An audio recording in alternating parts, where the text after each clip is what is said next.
साथियों, मैंने अपने जीवन के खट्टे मीठे अनुभवों को कुछ शब्दों का जामा तो पहनाया है, लेकिन कभी उनको अपनी आवाज़ नहीं दी। आज जाने क्यों बैठे बैठे यूं ही मन में एक ख़याल आया कि क्यों ना अपने अल्फाजों को आवाज़ दी जाए। बस आपके सामने मैं लेकर आ गई हूँ अपनी आवाज़ में अपने जीवन के कुछ अनुभव। अगर पसंद आए तो सराहिएगा ज़रूर, क्योंकि अल्फाजों को गढ़ना मुझे नहीं आता। जो दिल में है मेरे, वही अल्फाज हैं मेरे। अल्फाजों को गढ़ना मुझे नहीं आता। जो दिल में है मेरे, वही अल्फाज हैं मेरे।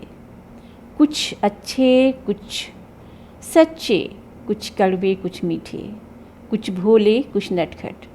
कुछ अच्छे, कुछ सच्चे, कुछ कड़वे, कुछ मीठे, कुछ भोले, कुछ नटखट। कुछ दुख के, कुछ सुख के, कुछ गीले, कुछ सूखे। कुछ दुख के, कुछ सुख के, कुछ गीले, कुछ सूखे। कुछ गरम, कुछ ठंडे, कुछ नरम, कुछ कड़े। कुछ गरम, कुछ ठंडे, कुछ नरम, कुछ कड़े।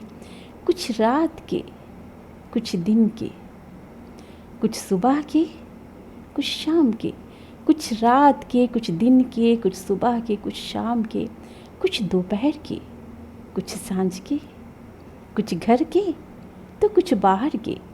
कुछ दोपहर के, कुछ सांझ के, कुछ घर के, कुछ बाहर के। कुछ आशा के, कुछ निराशा के। कुछ शिकवों के, कुछ शिकायतों के।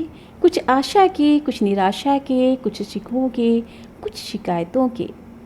बस जीवन के अनुभवों से जो दिल में बस गए, वही अल्फाज बन गए। बस जीवन के अनुभवों से जो दिल में बस गए, वही अल्फाज बन गए। और अल्फाज कुछ लिख गए, कुछ बिना लिखे ही मिट गए। अल्फाज कुछ लिख गए, कुछ बिना लिखे ही मिट गए। और जो दिल में बच गए, जो दिल में ठहर गए, बस वही अल्फाज बन गए। सच ही तो कहती हूँ कि अल्फाजों को गढ़ना मुझे नहीं आता। जो दिल में है मेरे, वही अल्फाज है मेरे। अल्फाजों को गढ़ना मुझे नहीं आता। जो दिल में है मेरे, वही अल्फाज हैं मेरे। बहुत बहुत आभार आप सबका, आपने हमको सुना। धन्यवाद।